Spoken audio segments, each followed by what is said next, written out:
What are the best songs from Psalm 9? I'm Daniel Mount, joined today by my co-host Pastor Chad Berry, and we'll answer that song on today's episode of the Expository Songs podcast. We've each picked 5 songs and we haven't compared notes. Pastor Chad, what's your number 5 song? At number 5, I had picked Psalm 9, 7 through 14 by the group Already Not Yet.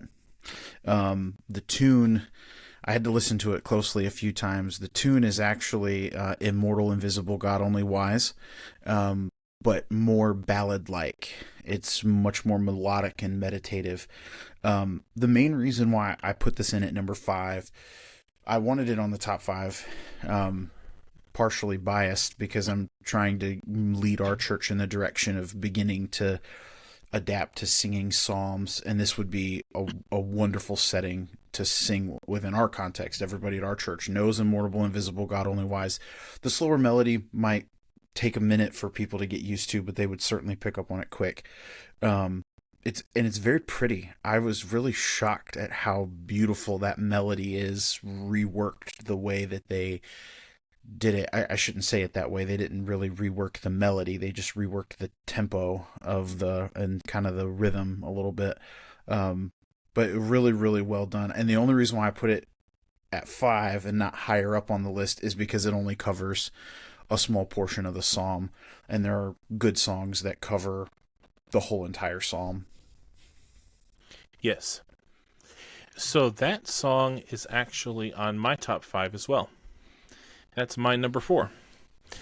And the notes I had covered a number of the same points you covered. So I'll just mention one or two things besides. This song is enough in the tradition of the old psalm paraphrases that I tried to find out, I did some looking to see if it was an older public domain lyric, because it kind of feels like it could be. Mm-hmm. But I couldn't find the lyric, so I'm thinking it is an original lyric to Already Not Yet, as best as I can tell. It's a really solid paraphrase, and I agree. I think it would be easy for a congregation to pick up due to the familiar melody. So that made a top 5 for both of us.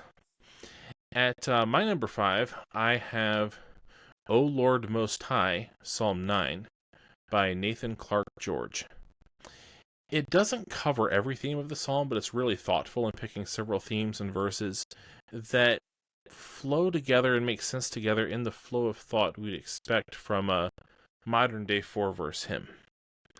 It focuses on proclaiming God's attributes, His justice, mercy, provision, and truth, and does it within the structure of like a 4-verse hymn, but keeps going back to referencing different themes from this psalm. That one was pretty high on it didn't quite make my 5, but it was up there. I gotta confess, I also really like Nathan Clark George's voice. He's just a really talented vocalist. At number 4, I had Zion's Daughter by My Soul Among the Lions. I'll make similar comments about my number 3 song as well. I feel like Psalm 9 is a rather anthemic psalm. The proclamation of victory and our enemies being pushed back by the power of God, and God is our defender and our fortress. And I really liked My Soul Among the Lions does such a good job at sticking to the text and communicating the text with great clarity and great accuracy. And the mood of this particular song, I think, really captures the mood of the psalm as well. And so I don't think I've had a psalm yet that hasn't had My Soul Among the Lions piece on it, but there's a reason for that. They're really, really great. It probably won't surprise you to know that this also made my top 5. It was a pretty clear cut from the first time I listened through the songs from the psalm. There were 2 songs that I knew for sure were going to be somewhere in my top 5, and this was one of them. Mm-hmm. It covers the themes of the whole psalm, and I would note it particularly draws the chorus in verse 9, that I may tell of all your praise in the gates of the daughter of Zion, I will rejoice in your salvation. I love the old psalm paraphrases, but one weakness they have is that sometimes, just due to the centuries since some of them were written, sometimes they have clunky phrases that don't flow easily off the tongue today. But then on the other hand, when you turn to modern settings of psalms, often they'll only pull from a few verses or one verse or a phrase. My Soul Among Lions do a really good job of covering both bases there. They have clean, easy to sing modern phrases that just flow off the tongue naturally. But then they also often, many of their songs, pull from the best of the psalm paraphrase tradition and covering the themes of the whole song. So they just live in that really happy spot of having what I like best about the old paraphrases covering the whole psalm, with what I like best of the new psalm settings, just being more singable and approachable to the modern ear and the modern tongue. So yeah, they pretty consistently make my top 5 as well. Yeah, they're so good. They're so good. So I think that brings me to my number 3, because that was your number 4, right? Okay. Correct. So that my number 3 is Gates of the Cities from the Upper Room Music Company. The chorus and title comes from verse 14, which says that I may tell of all your praise in the gates of the daughter of Zion. I will rejoice in your salvation. As I go through the songs to pick for this podcast, I find pretty regularly that a lot of the best modern settings of any given psalm, have a similar feel, a similar tempo, a similar style. Now, you'll see within the psalm settings of the artist who recorded it, it's often different than their settings of other psalms. But when you're comparing it to other modern settings of that psalm, there's often a lot of similarity, and that's natural, since the words of some of the psalms lend themselves better to some styles than others. But by the same token, it does make a song that's quite different from the others stand out, and that's the case here. This is an energetic and enthusiastic take on the psalm, and how different it was musically. I mean, it's good lyrically, but how different it was musically played a big role for me in why I put it into the top 5. At number 3, I have With All My Heart, Psalm 9 by the SHIYR Poets. And very similar. The feel of the music, the lyric is really good too, but the feel of the music, it's very triumphant and anthemic. And I really, really liked that because it ties in so well with the mood of the song. And if it's okay, let me give Sure. a quick example for the listeners of what I mean Sure. by that. So for anybody who is listening who might be familiar with the old hymn, On Jordan's Stormy Banks I Stand, which is the refrain, I'm bound for the promised land. Oh, who will come and go with me? I am bound for the promised land. A very joyful, up-tempo, upbeat song. I have a hymnal that I use to play music for hospice patients that has that song in a minor key. And it's just not fitting. Like, it's really weird to start that song on an E minor instead of a G, because it's like there's nothing haunting or gloomy about being bound for the promised land. And so when I talk about fitting the mood of the psalm, that's kind of what I'm referring to. Now, I am going to make myself a little bit of a hypocrite when I get to my 1 and 2. So that's all right. Different song, different context. Now, just curious on the hymnal. Does it have the same melody as we know it, just with minor chords underneath it? So it's the same melody. It's just minor chords as the setting. And so when I play it, I just play it in the major key, in the relative that major. Works. I just play it in G. It's an E minor in that hymnal. It's actually the Treasury of Psalms and Hymns hymnal. Okay. That has it in a minor key. And I'm like, that's just odd. Yeah. So we already covered my number 2, because that was on your list as your number 4, I think. Zion's Daughter, My Soul Among Lions. So I think we're going to go right back to you for your number 2. So do you just have your number 1 left? That's all I have left. So we might just flip, and I'll do my number 1 left next, whether or not it's your number 2. Well, actually, what I'll do is I'll kind of do my number 1 and number 2 together. Okay. Because they go together. So maybe I should just go. Either way. Okay, you can go either way. Okay. So at number 2, I have Psalm 9b, Have Mercy on Me, by Will Gray. Okay. And then with that, I'll go ahead and mention at number 1, I have Psalm 9a, I Will Give Thanks, by Will Gray. Okay. the melodies of those two pieces are similar. They're distinct, Mm-hmm. but they're similar. The lyric is really, really good. The way they paraphrase the text is really spot on, and explain the text is really spot on. But I couldn't get away from either of these songs musically. And the reason why I put Psalm 9a at 1 and 9b at 2 was because the melody of 9a was just of I will give thanks, was just in my ears, and it was just really gripping. It's so pretty. It's just, I don't even know how to describe it. And it was the song that I kept coming back to. And I would listen to it again. And I was like, man, I got to listen to that again. It's just this really simple piece, but it's done and played so well with really wonderful lyrics that go along with it.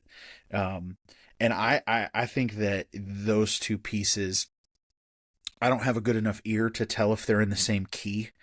But even if they're not, I think that those could easily be mashed together and played as one long piece. And so I debated on actually having those together anyways in the list, but I decided to just go ahead and put them at 1 and 2.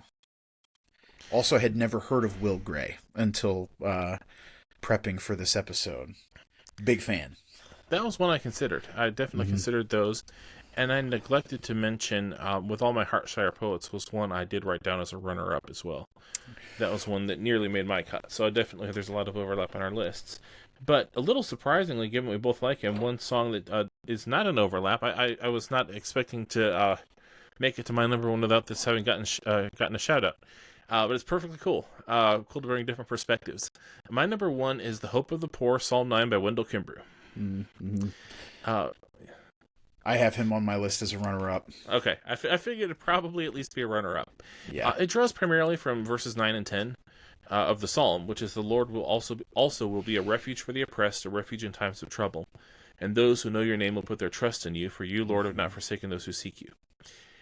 It's an approach. So there's two things here. There's the arrangement and there's the song. The arrangement is like jazz or big band. That's not really my thing. And if I were just going on the arrangement, it wouldn't be my number one, iffy on whether or not it's my top 5.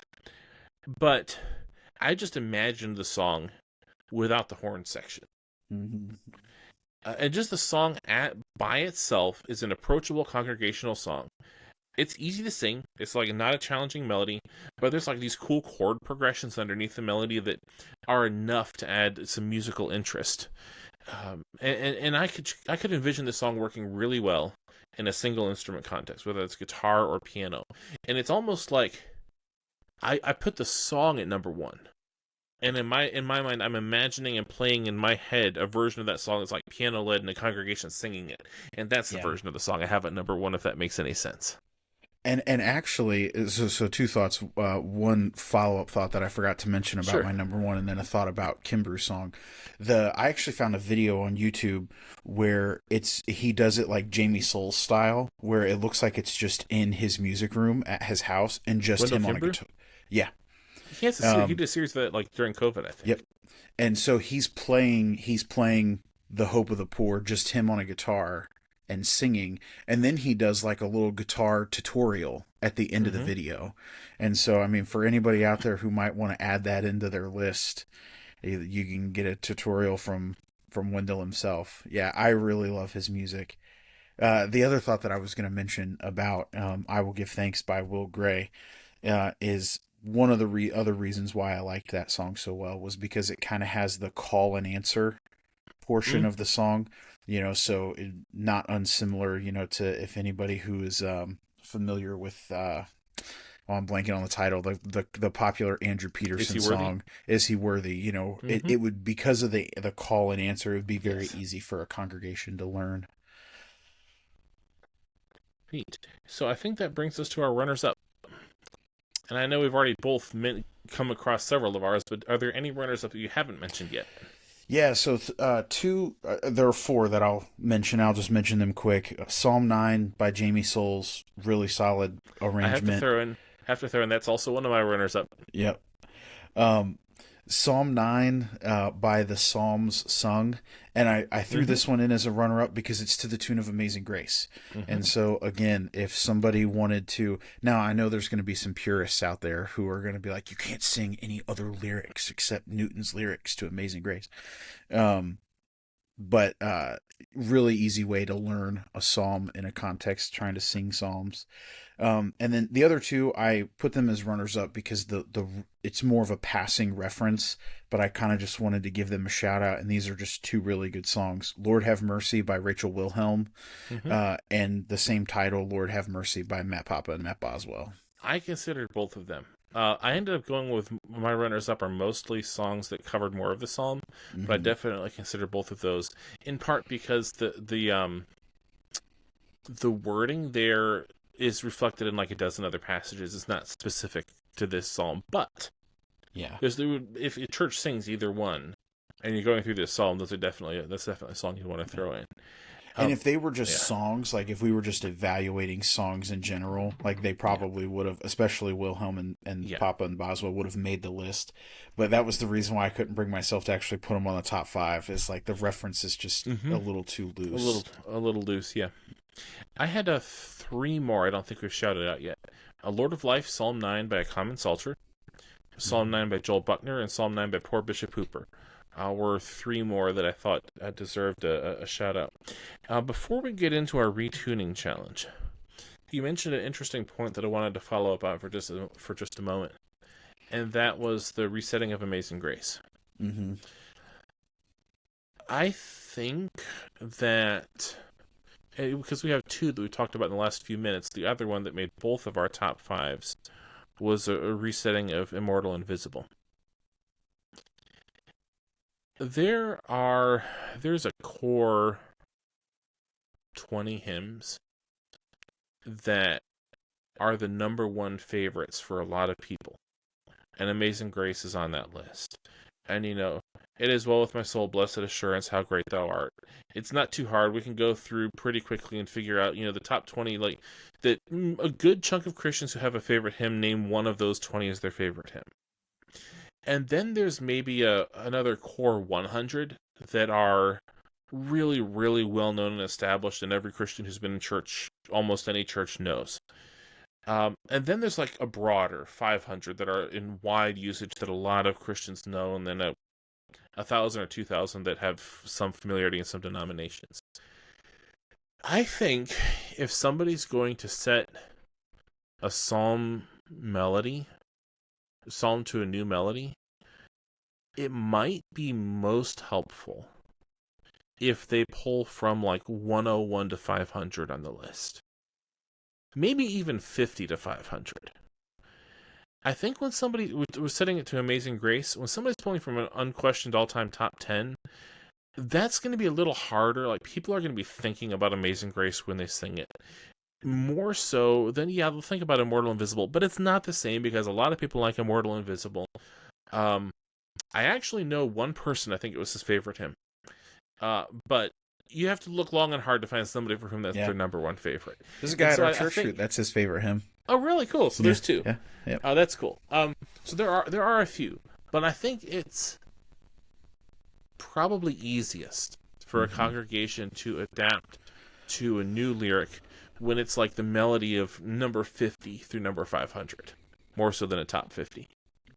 Yeah, I would agree, especially because think about like Amazing Grace. There are also so many instrumental pieces to it. You hear it, on everywhere, on one specific instrument at a funeral or something. There's just so many arrangements of it. Yeah, I would tend to agree with that assessment.